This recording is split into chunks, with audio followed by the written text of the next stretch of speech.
dei quali vennero a testimoniare di persona. Le testimonianze furono così convincenti che il famoso giornalista Raymond Swing, che aveva assistito alle deposizioni, corse ai microfoni della ABC per annunciare alla nazione che era stata trovata la cura per il cancro.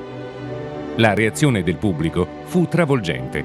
I centralini della ABC impazzirono e rimasero intasati per intere giornate. Ma quello che accadde dopo fu ancora più stupefacente.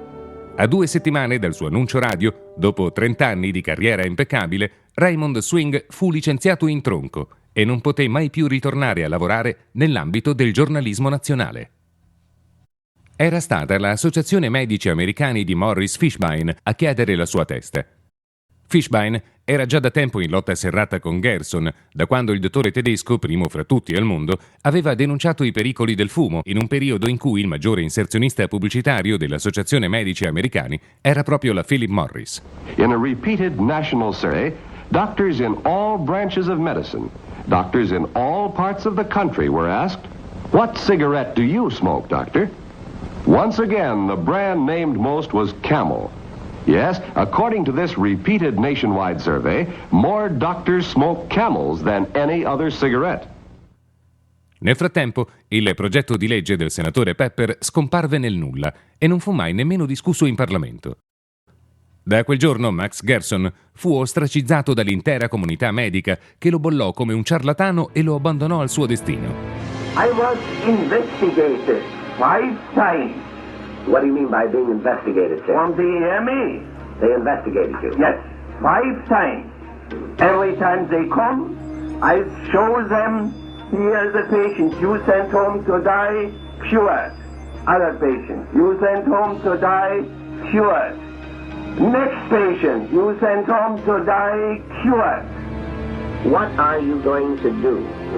You don't look like the type of man that's going to give up at this point. No. How could I give up this when I see these wonderful results? That's impossible. First, I write the cancer book. And in that cancer book, I will bring in as many cases as possible sent home to die. So that every physician here in the country can read it. And I will have it translated in many languages. Gerson ci mise 10 anni a scrivere il libro, nel quale presentava 50 casi di guarigione di malati terminali documentati dalla A alla Z. Ma in America non trovò un solo editore importante disposto a pubblicarlo. At that point, he was totally and forever banned from publication in the United States. Why was the American Medical Association so opposed to the Gerson therapy? I think all the medical associations were opposed to the Gerson therapy. Here comes a new approach, a nutritional approach, an effective approach.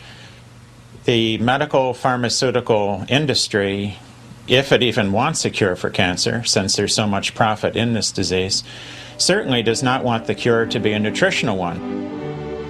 Gerson passò il resto della sua vita rinchiuso nel suo appartamento di New York, dove visitava i pazienti ai quali prescriveva la cura che nel frattempo veniva proibita in tutti gli Stati Uniti.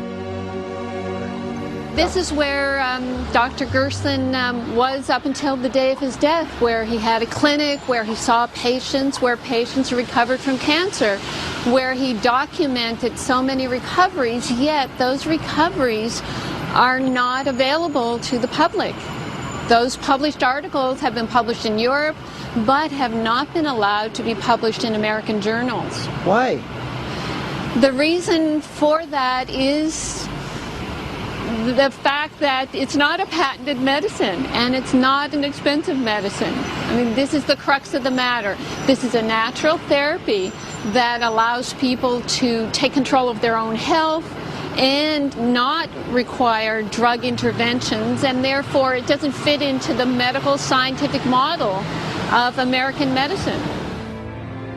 If the Gerson therapy were permitted inside the United States, and I believe that it should be, we would see a dramatic decrease in deaths from cancer. I would estimate the fatality rate would go down by at least 50%, very possibly more so. Esattamente come dovette fare Mildred Nelson, la direttrice delle cliniche di Hoxsey, Anche la figlia di Gerson ha dovuto andare fino in Messico per aprire una clinica dove poter continuare a curare i suoi pazienti. Da allora la clinica registra un flusso ininterrotto di persone da ogni parte del mondo e le cartelle cliniche relative alla guarigione di oltre 1500 pazienti sono a disposizione di chiunque voglia esaminarle. Further, any physician is heartily invited to come to the Mexican hospital and visit and see a patient there or visit with the patients, and with their permission then they would have access to their medical records. Ma l'establishment medico si rifiuta sistematicamente di farlo, mentre continua a negare ufficialmente che la terapia Gerson abbia una qualunque validità. Il dottore Dell è da molti anni uno dei dottori più popolari in America per aver sempre presentato in TV le posizioni della medicina ufficiale. I don't think the Gerson's therapy has ever cured a terminally ill patient. People get very confused by this. If you think of basically what's in Gerson therapy, you really wouldn't expect it to cure cancer. But people, sometimes cancer cures itself. There is a rate of cancer, it goes away by itself. Some people didn't really have cancer, it was a misdiagnosis. In 1986, I was diagnosed with pancreas cancer, which had spread to my liver, gallbladder, and spleen. The doctors told me I had 3 months to live, to go home, get my finances in order, and prepare to die.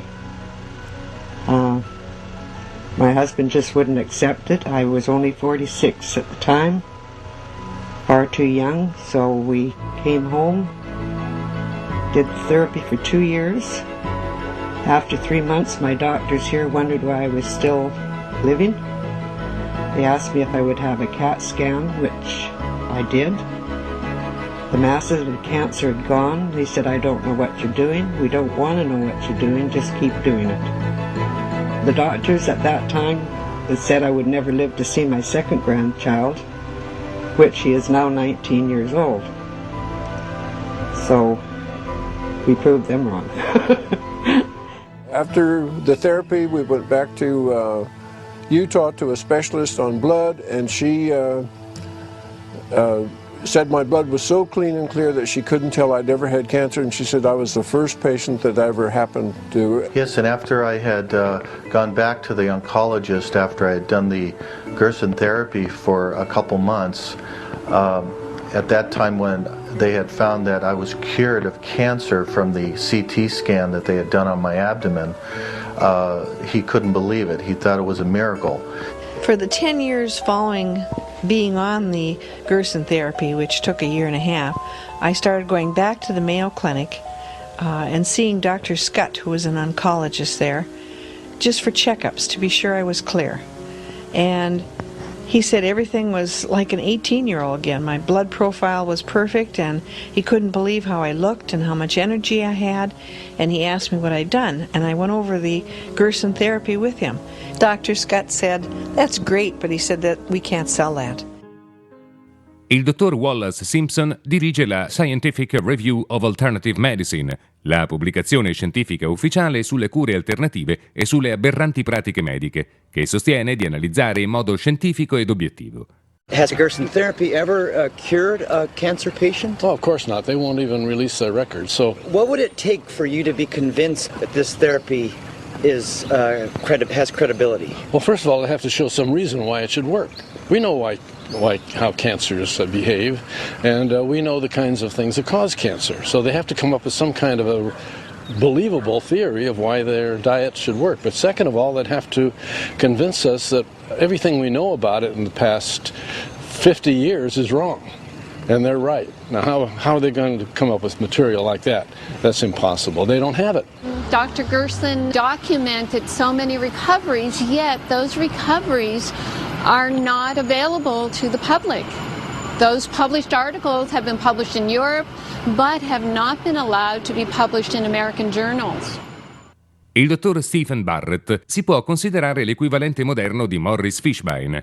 Attestato alla guida della sua pubblicazione Quack Watch, che significa guardia contro i ciarlatani, da tempo denuncia pubblicamente tutte le cure che la medicina ufficiale ritiene essere frodi o inganni senza valore.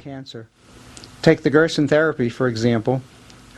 Gerson was a physician who claimed that he could cure cancer with diet and a number of other methods. There's absolutely no scientific evidence that he's cured anyone. I was investigated 5 times on the ME. Every time they come, I show them, here's a patient you sent home to die, cured. Other patient, you sent home to die, cured.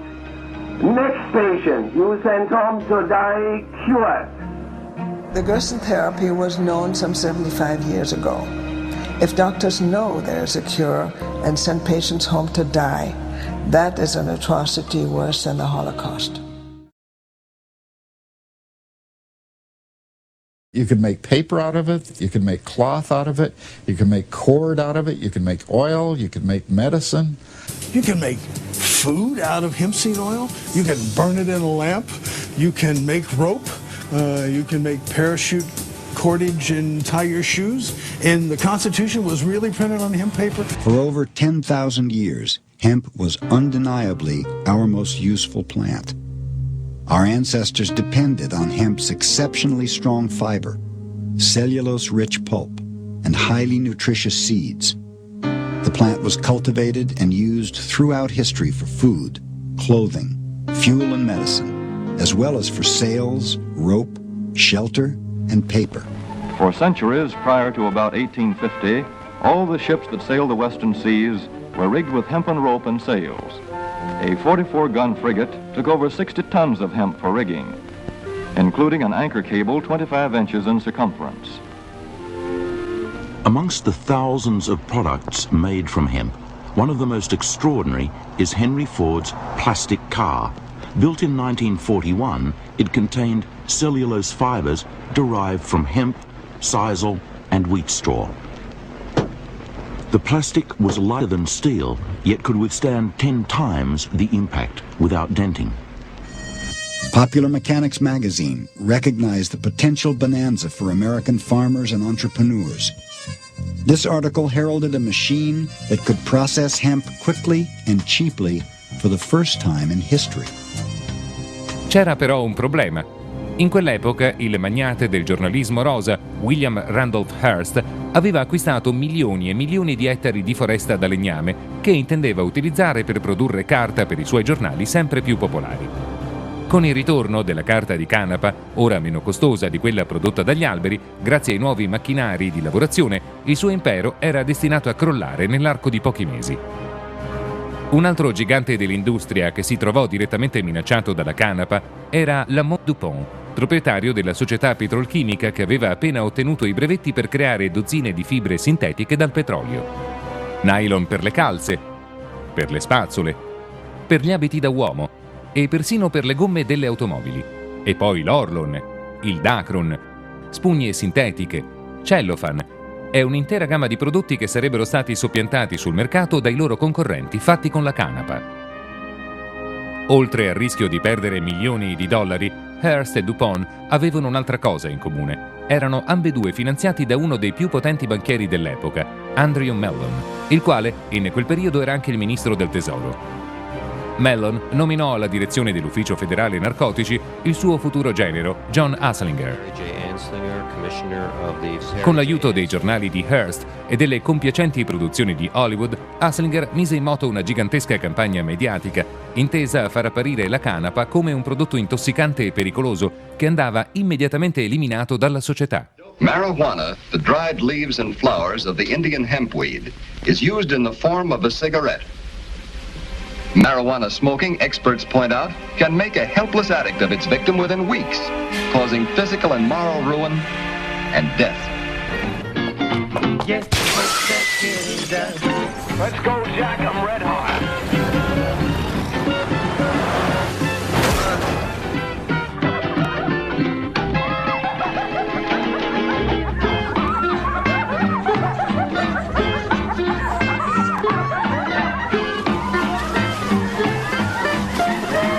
Should you ever be confronted with the temptation of taking that first puff of a marijuana cigarette, don't do it. Alla fine di questa poderosa campagna